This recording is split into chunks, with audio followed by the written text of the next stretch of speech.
Hello there, Macarp here as usual. Today we will be going back to that chaos magic topic I brought up over a month ago. If you want to watch the original introductory video I did on the subject, there will be a link in the description and an annotation you can click at the end of this video. As a reminder, chaos magic is pretty dang confusing sometimes, and I really suggest you watch my introductory video before watching this one. It'll hopefully help you understand better.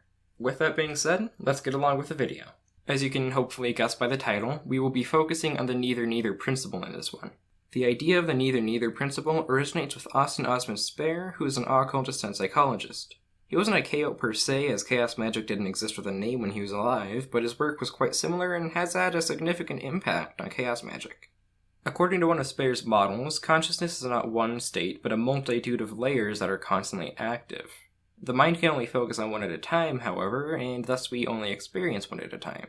He believed that some people, notably artists and creative minds, had a tendency to be minutely more aware of these separate levels.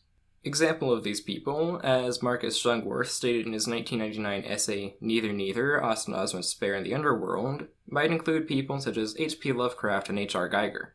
Now, this is where neither really comes into play. The brain is something that can be controlled both automatically and consciously, as I hope everyone watching this should understand, considering the fact that you're hopefully human and have a brain. A perfect example of this is the function of breathing. The brain automatically breathes for you to keep you alive. It's an automatic action. However, you can consciously take over breathing and focus on it to do it more precisely, if you would wish. Knowing this, and with the information that the brain consists of many different layers of experiencing reality, one can enter different states of consciousness by consciously choosing to do so, if they learn to recognize them, therefore being able to enter states of Gnosis. This is sort of a magical freedom. The mind always experiences one interpretation of reality, and if you're aware of this, you can change how you are experiencing reality and apply it to your craft. Overall, it's pretty close to the overall idea of chaos magic itself. A chaos magician's beliefs and practices are fluid and constantly changing, so why shouldn't their interpretation of reality be? Neither principle, however, exists as a way to experience none and all of these realities at once. For example, say you are in a state of Gnosis, and you envision something with a dualistic concept, say fire and water. It's commonly seen in media today and is pretty easy to envision this two as opposites. You can envision something relating to fire, or everything related to fire. Imagine that everything in your perception of reality is fire. Then do a 180 and envision water, or everything relating to water. Imagine that everything in your perception of reality is water. Pretty quickly, you've just meditated on the existence of these two aspects of your perceived reality. The dualistic reality you have envisioned has two ends, fire and water. You've chosen to let yourself have opinions and experiences where everything is fire and where everything is water. Essentially, you have explored both sides. This is more of an either-either mindset, for lack of a better term. Your reality is either fire or water. Now, imagine a reality that has none of these. No fire and no water. There is a duality with these concepts, yet these concepts do not exist at the same time. Voila, you've just experienced the neither principle firsthand. You can do this with any dualistic concept, to be frank. Good and bad, yes and no, heaven and hell if you want to get into that territory. Heck, there can be even more than two concepts in play, hypothetically, so long as they will all, quote-unquote, oppose one another in some way, and you can imagine a reality where one exists and the others do not.